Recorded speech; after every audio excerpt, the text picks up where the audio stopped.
Here we go. Spoiler alert, audience.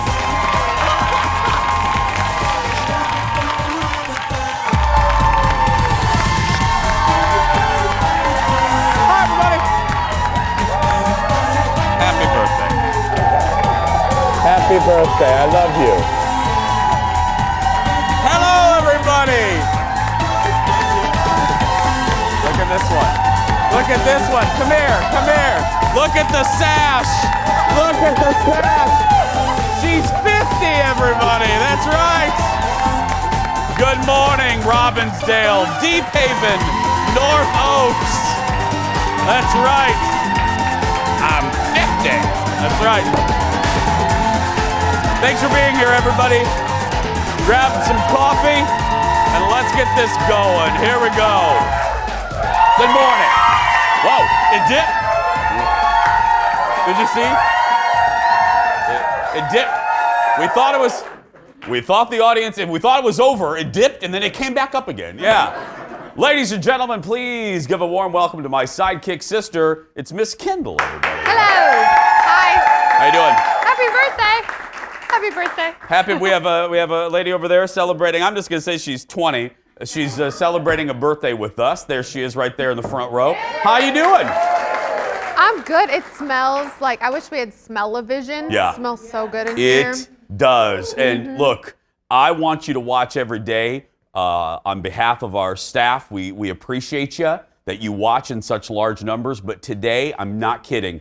Do not turn that dial. We have such a good show because really, I think Price is Right is a rerun, so why watch that? The View, it's just nothing but this.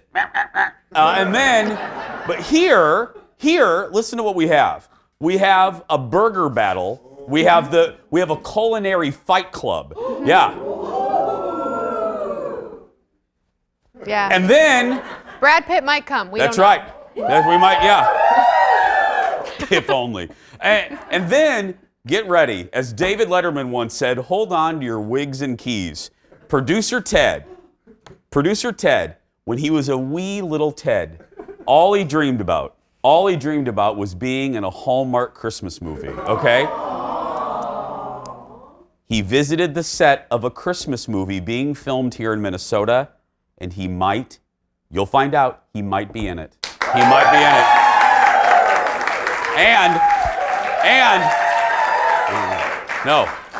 And photographer Eric is so good at what he does.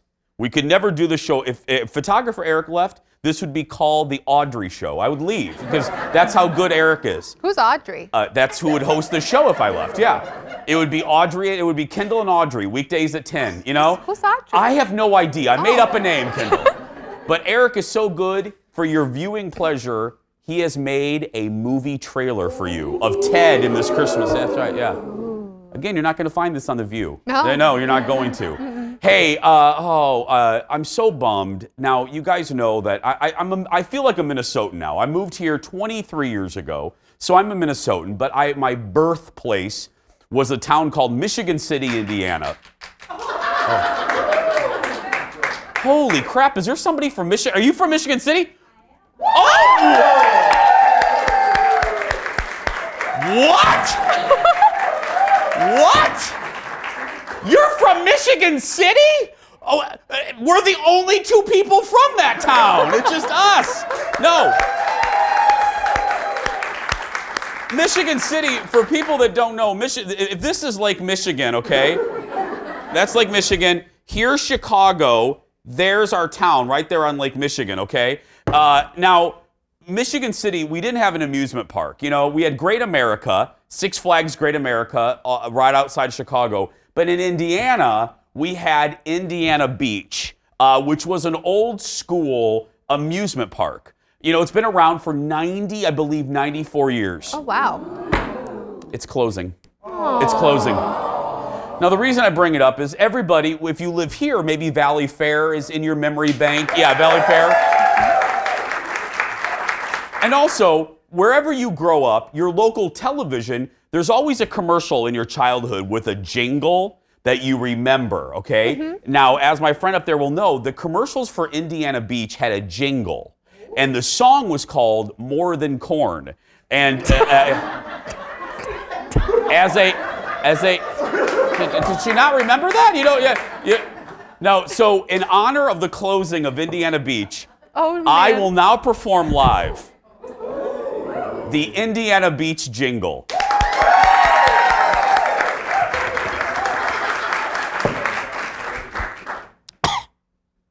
There's more than corn in Indiana at the super sensational, exciting vacational Indiana Beach. So many vowels. That was so good. There's more than corn. What? What? Have you ever heard that, ma'am? Oh, okay. Well, let's get started, everybody. It's time for the hot dish. Here we go.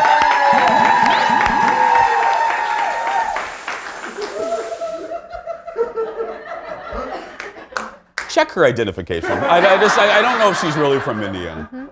First up, James Corden had another A-lister join him for carpool karaoke yesterday, and this is great. I'll explain why after. This is good. They busted out the hits. Look at this. We at a party I don't wanna be at, and I don't ever wear a suit and tie at. I'm wondering if I can sneak out the back. Nobody's even looking me in my eyes. Don't think I fit in at this party. Everyone's got so much to say. Oh yeah, cause if you like the way you look that much, oh baby, you should go and love yourself. And if you think that I'm still holding on, you should go and love yourself. How many bags you pack just to take it back? Tell me that. How many evil hearts? No more. If you let me inside of your world, there's gonna be one less lonely girl. I'm coming for you. One less lonely girl. I'm coming for you. One less lonely girl. I'm coming for you. All the hits. Just joy. Just a joyful segment. Well, in addition to singing the hits, Justin Bieber chatted about his new marriage and some of the TV shows he and his wife Haley like to binge, which includes House and Friends. House. Oh, I thought it was House and Friends. I'm like, is that a new show on HGTV? House and Friends? No, House. Could be.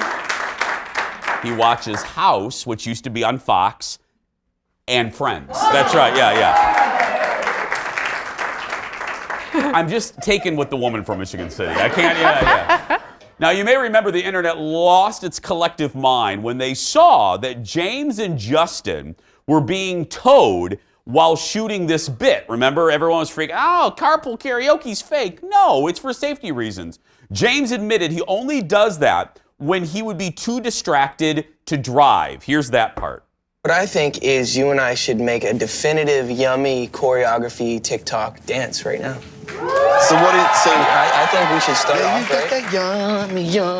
Nope. Oh, nope. Do you want me to give you some tips? Because I could maybe give you some tips. All right. So you're gonna do right arm. Okay. Like it's yummy, right to your mouth. You got that? Yum, and you're gonna bring it that way. Right. And then you're gonna bring this hand that way. Right. So yeah, you got that yummy yum. And then you're gonna bring your arms open like this, yummy yums. Yeah, you got that yummy Yeah, you got that yummy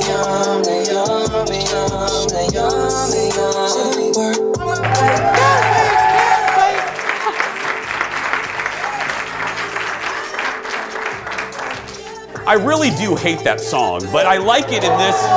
I do, but it's an I have to give Biebs credit. It is an earworm, and I love seeing this. I was telling the producers, I ebb and flow with Biebs. Sometimes he drives me nuts, sometimes I love him. Please watch this entire 14-minute. It's on YouTube. He's so charming in this, and it's a different side of Bieber that I found him really endearing with Corden. So go watch it if you need a little smile today. Yeah. I love when they go back to his old songs, Yeah. like pre-puberty, and his voice is so much higher than it is now, and hearing him sing along to it now is like he's still so good, but it's just kind of funny. He's fantastic.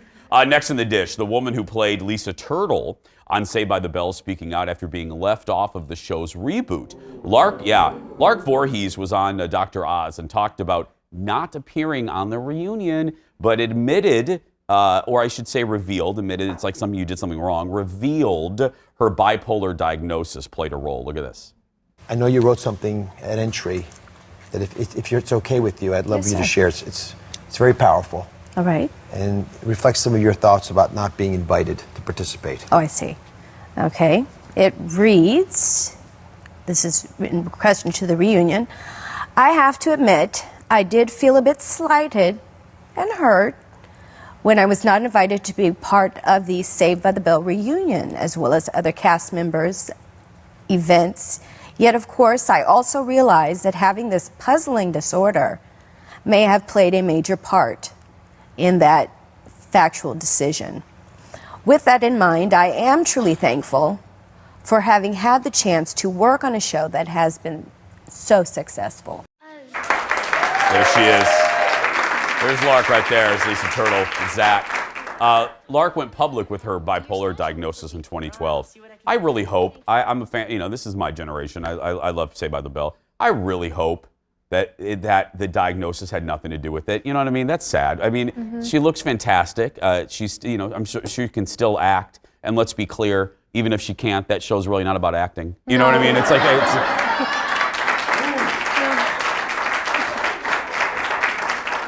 it's not Shakespeare. It's, you know what I mean? It's Saved by the Bell. So why wouldn't you have her on? You know, Screech, I see. I mean, Screech does Pern. He's in jail. I mean, you know what I mean? But yeah, he did a dirty movie. I'm not. Yeah. Okay, fine. Allegedly for the lawyers. But Lisa, that's tacky. She seemed very sad. Yeah. And not in an overly out there way. Just reading it, it was just kind of like it hurts your feelings. Yeah. You know. Well, bring Lisa. # bring Lisa Turtle back. Yeah. We have a lot more to come. We will be back right after this.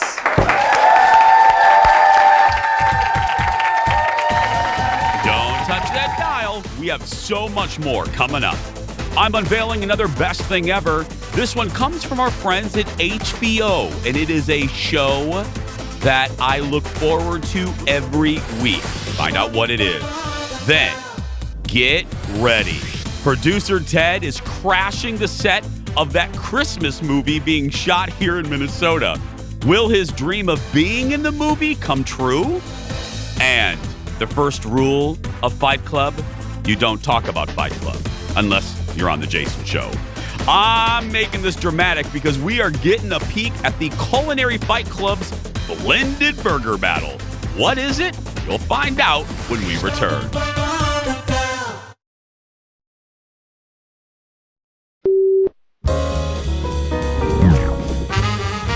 I mean, you both voiced huge animated characters. Obviously, Billy, you are the voice of Mike Wazowski. Yeah. In Monsters, Inc. You are the voice of Sonic the Hedgehog. Yeah. What would a conversation between Sonic the Hedgehog and Mike Wazowski sound like? Hey, so where are you from? I live in Monstropolis. Monstropolis? Yeah, where all the monsters live. Oh, okay. Well, Where do you live? I live in America. I live on Earth. Oh. You would love it here. Anybody who wants gets their own talk show. You mean I could have my own talk show? Yeah, you want to audition for your own talk show? Sure. All right, go. Ready and action. Hi. You're hired. Thank you. Great. Billy Crystal and Ben Schwartz on with the aforementioned James Corden last night. Before we continue, look at this. In honor of my audience member up there, Indiana, everybody. Look at that. Somebody made this. That's right, sunshine.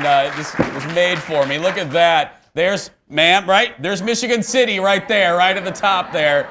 I always think there's also a chicken McNugget that looks like Indiana. There is. There is. Oh, there is, There is yeah. a chicken McNugget that looks like Indiana.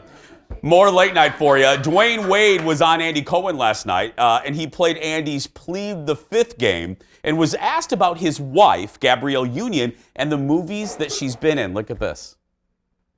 Rank the following projects acted in by your wife from best to worst. Being Mary Jane, Bring It On, 10 Things I Hate About You. Okay. So, Bring It On is best. I was too young to watch 10 Things I Hate About You. Come on! Being Mary Jane is 2, and 10 Things I Hate About You is last because I didn't see it. I was too young. 10 Things I Hate About You debuted in 99 when Dwayne was 19 years old. Everybody in our meeting today stunned me. I didn't know Gabrielle's basically my age. I thought she was younger. She's 47. They said she's 47 years old. She looks much younger. So, and look at Gabrielle, meow, going after Dwayne. Look at that. I like it. Kitty. Yeah. Next in the dish, sad news for classic TV fans. One of the stars of the sitcom Good Times has passed away. Look. Good morning, folks. Hi, I'm Walona. Anybody home? Hi, gang. Hi, JJ. That's right. Actress Ja'Net DuBois is best known as the gossipy neighbor Walona on Good Times. TMZ says she died in her sleep. She was 74.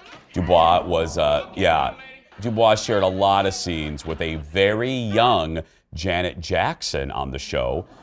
Remember that? Yeah, Janet shared some pictures on her Instagram saying Ja'Net broke stereotypes and changed the landscape for black women in entertainment. She said she's grateful in recent years that she had the chance to see her and create more lasting memories. There's a more recent picture. Dubois would later play Janet's mother in Janet's Control music video. If you go back and watch it, yeah, Janet, she's in that. So it's well, let me talk about this, and then we'll tell you why Ja'Net and her place in pop culture is so important, especially if you're a youngin' watching the show, because here's one aspect of it. Besides Good Times, Dubois will be remembered for writing and singing one of the most well-known sitcom themes of all time. Look.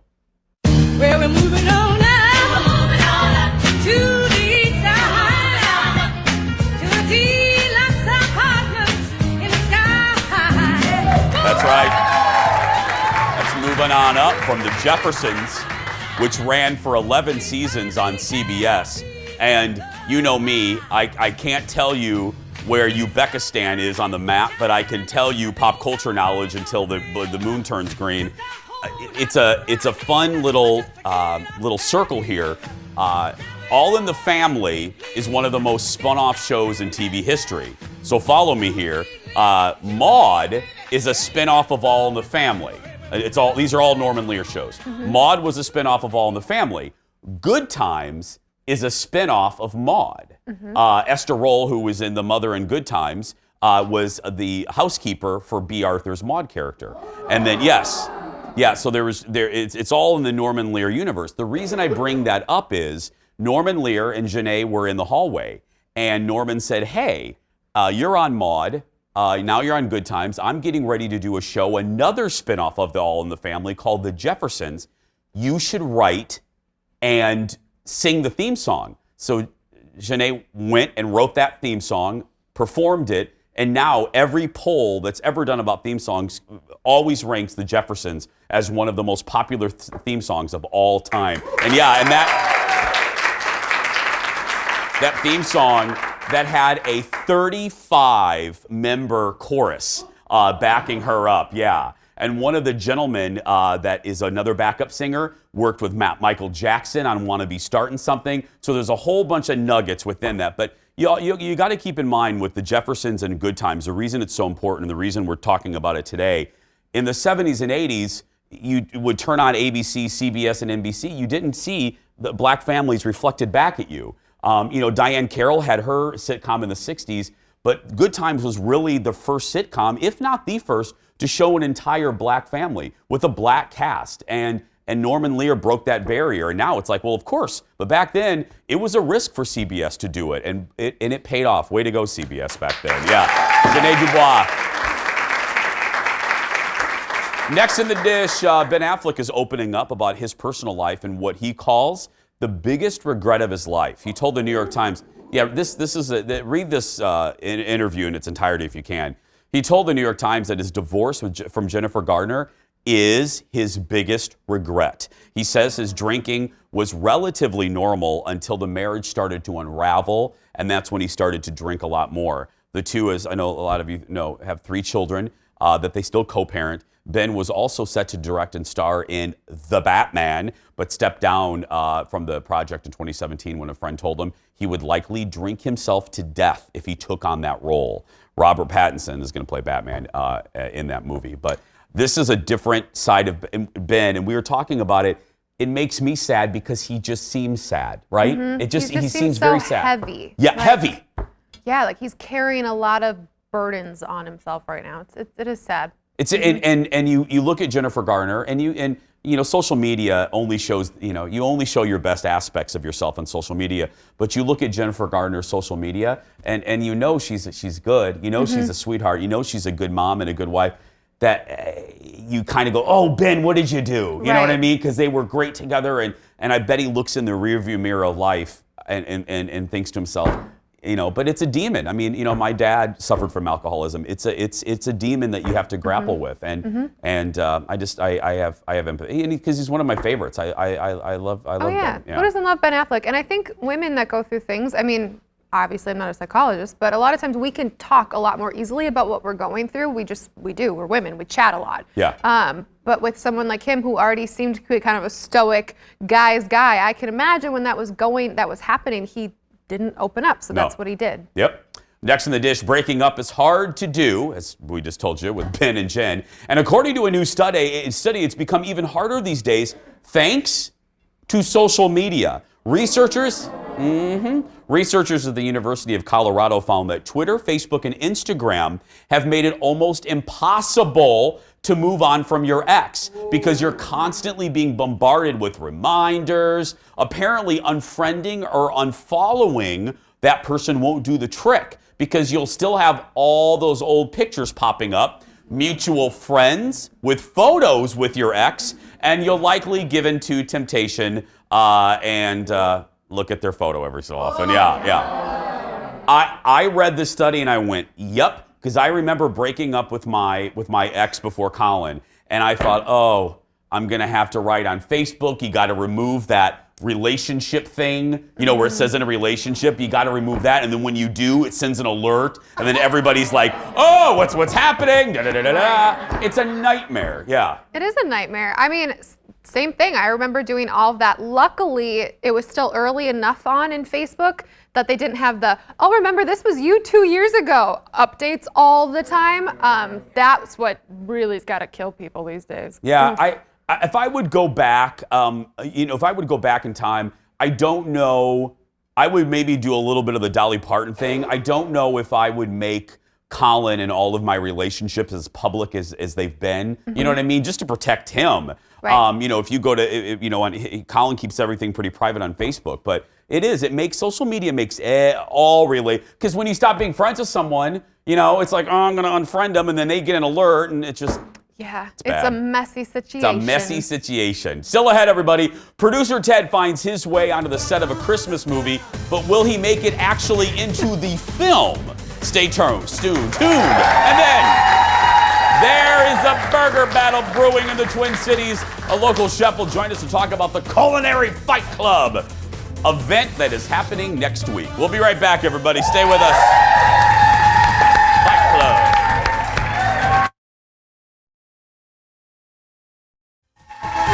Welcome back. Birthday girl right there.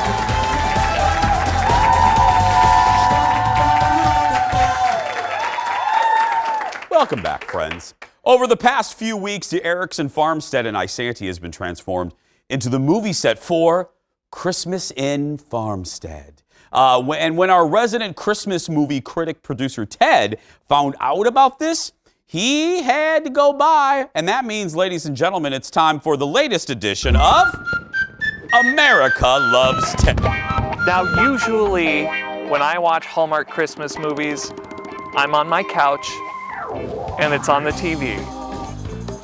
Not today. We are at a farm in Isanti, where, in theory, there is a Hallmark or a Lifetime Christmas movie happening right behind us. They are shooting it today, and I'm gonna try and get myself in it. Will we be successful? Only time will tell. Oh, this could be a clue.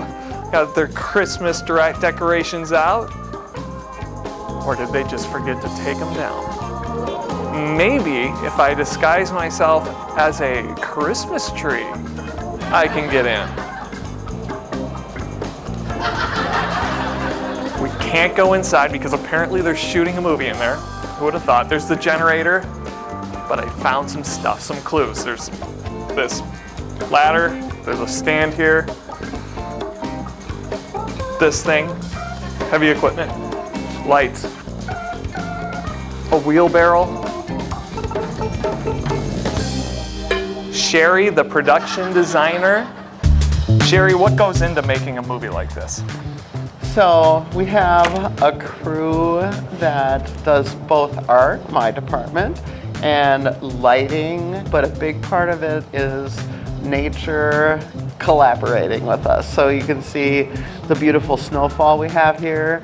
On days we don't have that snowfall, we have numerous people shoveling to turn snow over, so we aren't showing the audience the gray snow. We're showing them white, fluffy snow. So sometimes you get lucky like we did this weekend. Yes, and we took advantage of it last night. We had a gazebo scene. Wait, did you say gazebo? This is one of our actors for the film. Do you want to? Hi, Ted. Nice to meet you. Yes. Wait a minute, so she's the owner of the inn. I'm the owner of the inn. Oh. I mean, I'm not the owner of the inn, but I play the owner. Yeah. You want to do a quick scene with her? I can put a mic on her. This Christmas, he's from the big city. That was a long trip in from the big city. He doesn't like Christmas anymore. I don't like Christmas anymore. And is looking for love. I mean, do you have any friends or daughters? Ted, this has turned into the creepiest Christmas movie I've ever seen. Producer Ted stars in He Knows When You Are Sleeping. No, I can't really be in the movie, but I do have something that might be good for the background. So you want me to put that in the film? Sure. Why not? Elizabeth making her directorial debut. So I generally have like a checklist for these movies. Big city guy, big city gal comes to small town. Do we have that? Check. Well, they're from Minneapolis. It's pretty big, don't you think? Yeah. Gazebo? Is there a we have a gazebo. We just did that last night in the 5-degree weather. A kiss in the gazebo? No, they tried. He didn't quite succeed, so we're saving it for later. Sorry. Oh, did he get rejected? Oh, I can't say. Ooh, Is that gonna be that's juicy. That might be a spoiler. That's juicy. If I tell you anything. Lacey Chabert? No. No? Chad Michael Murray? No. No? Okay. Well, that's my checklist. I'm sorry. You should have sent that ahead of time. We gave a picture to the production designer. Okay. For the background. What are the odds that that gets in the movie? We have to figure out what is it a picture of. My face. Oh, your face. I don't know. That might be a way to get you in. I think that's a yes. We'll see what we can do.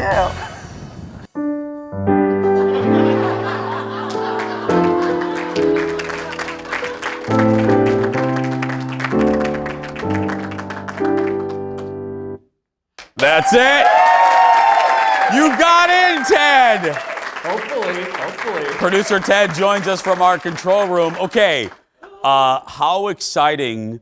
What's the video rolling behind you? Is that the trailer for the movie? This is Erickson Farmstead in Isanti that housed this whole thing.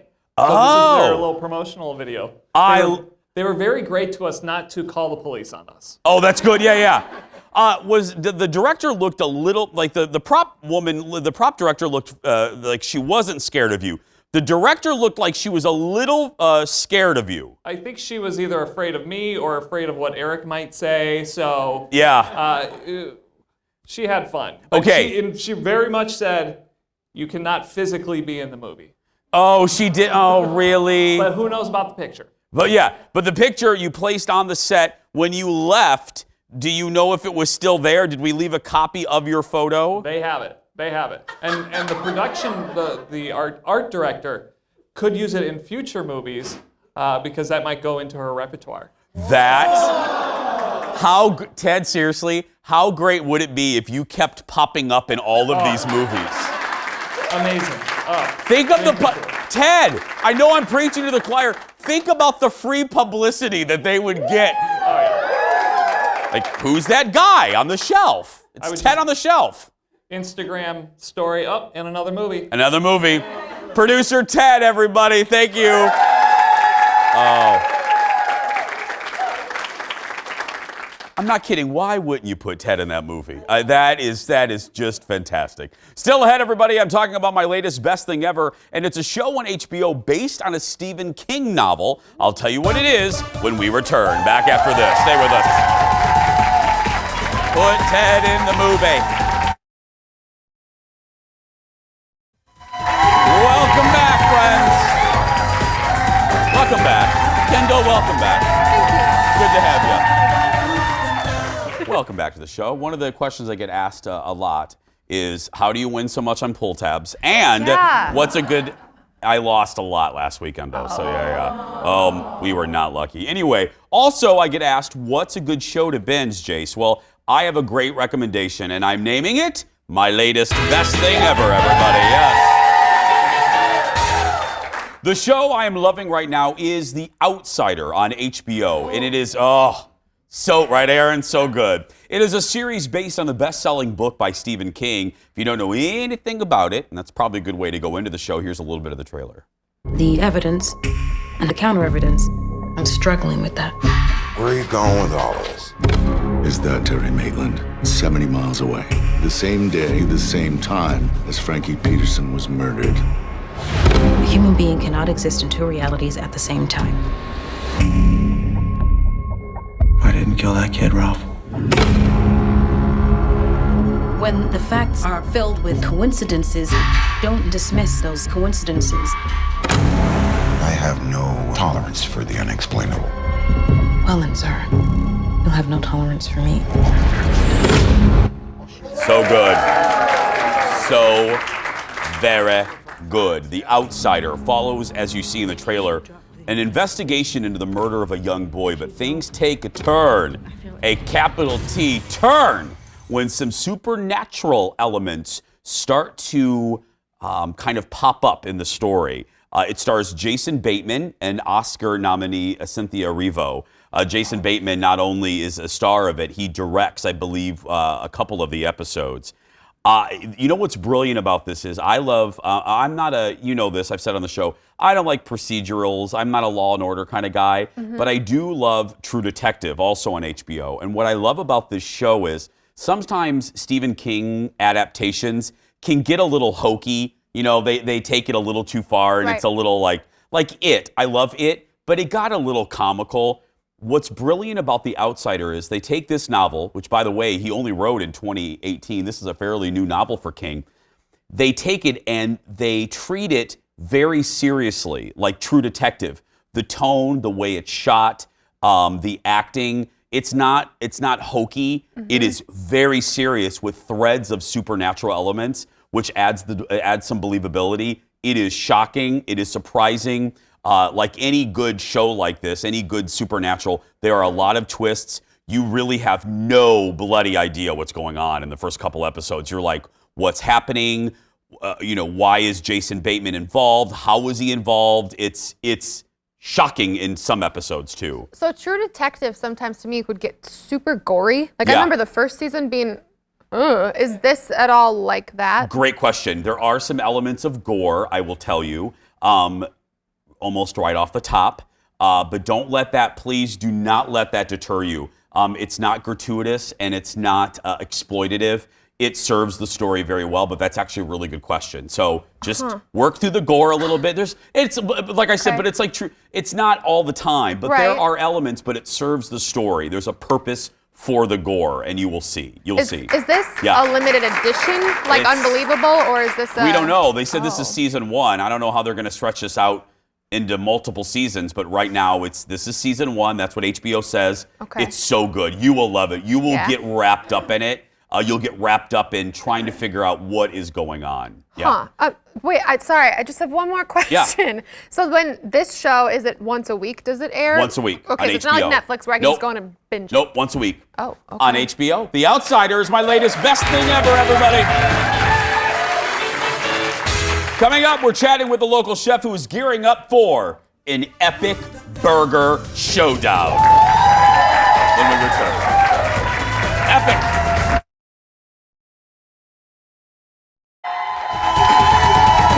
Burgers. You're gonna love this. You are gonna love this. You're gonna love this. Some of the best chefs generally are ready to put their burgers to the test and compete in the Culinary Fight Club's blended burger battle. Give it up for the co-owner of Croy Valley Foods, Damon Holter, everybody. Welcome back. Thank you. Thanks for Appreciate being it. here. Thank you.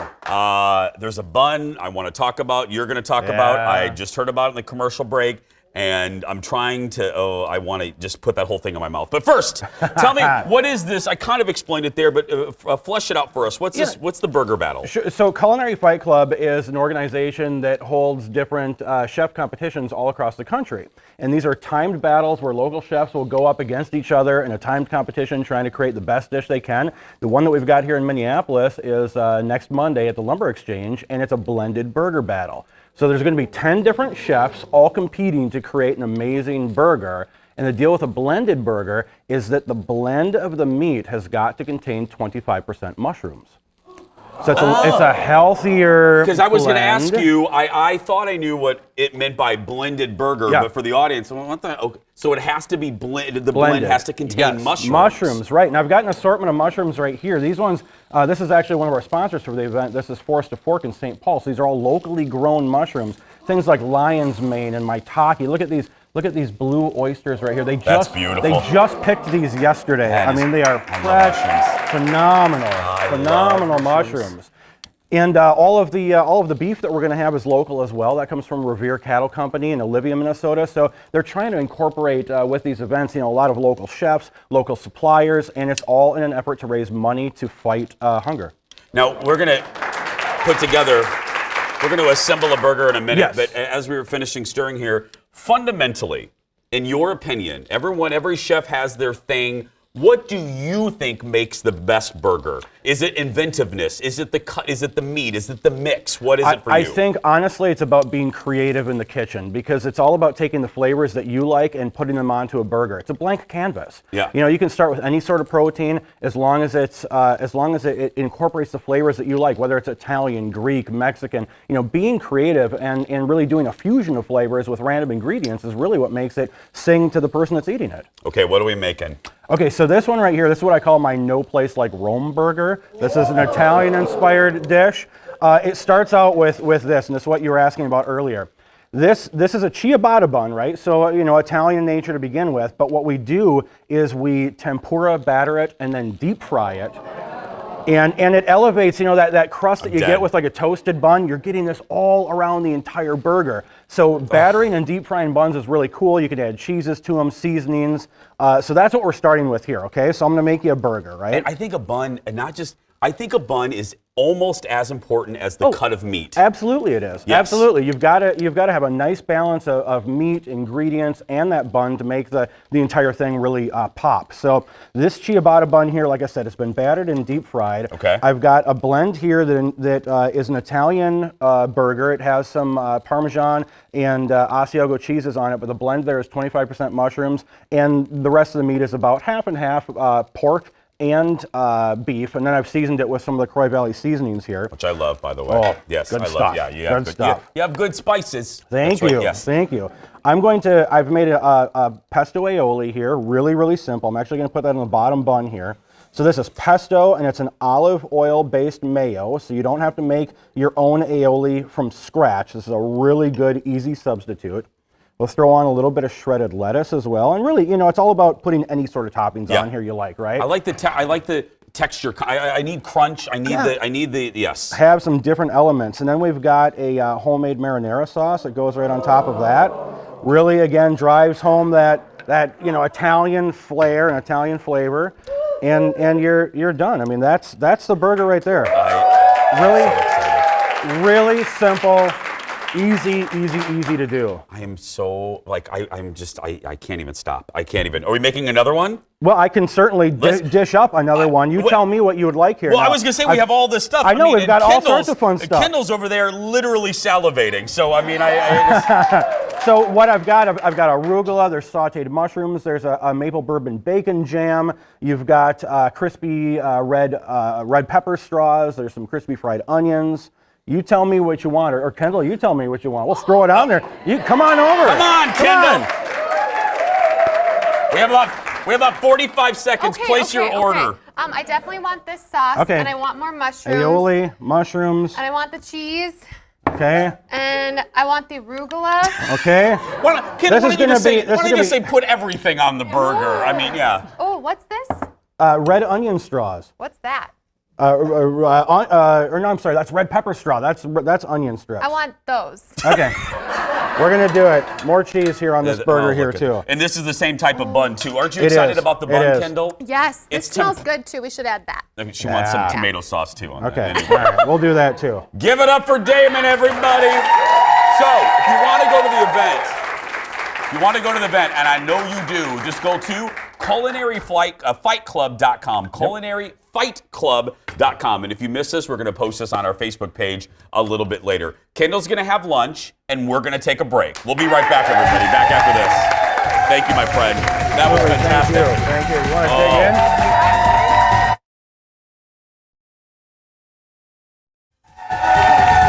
Welcome back. Somebody's a happy girl. Somebody's a happy girl. Now we have to do this segment quick so Kendall can go back eating. Yeah. Because I ate mine in the. I like to tell you the truth. You know, we only really have guests on the show that we genuinely like. Because people always go, Jason, you say you love everybody. Well, if they're on the show, we love them. We're not going to put people we don't like on the show. Anyway, that burger, amazing. Amazing. Yeah. Thank you, Damon.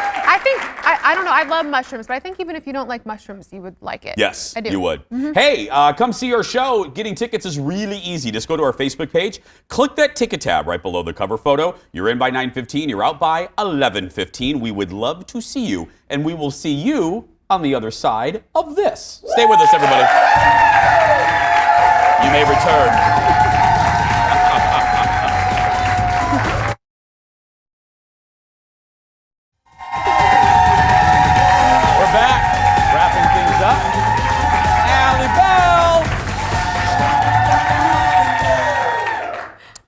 I always love to celebrate our behind-the-scenes crew. Like I always mention photographer Eric. You guys know Ted, executive producer Jeff, Brad, floor director, Evan, floor director. We have a member of our creative service department who, when you see the promos where I go, hey, tomorrow on the Jason Show, that's all done by Allie. Now, Allie is part of our creative. You don't hear a lot about Allie because, she's behind the scenes. Well, I have to tell you, Allie got married recently, and Allie had some very long last name, like Krankenberger, Dernerberger, you know what I mean, like that. And it was very long. And now Allie got married, and it tickles me so because my dad's family's from the South. Her new name is Allie Bell. Allie Bell.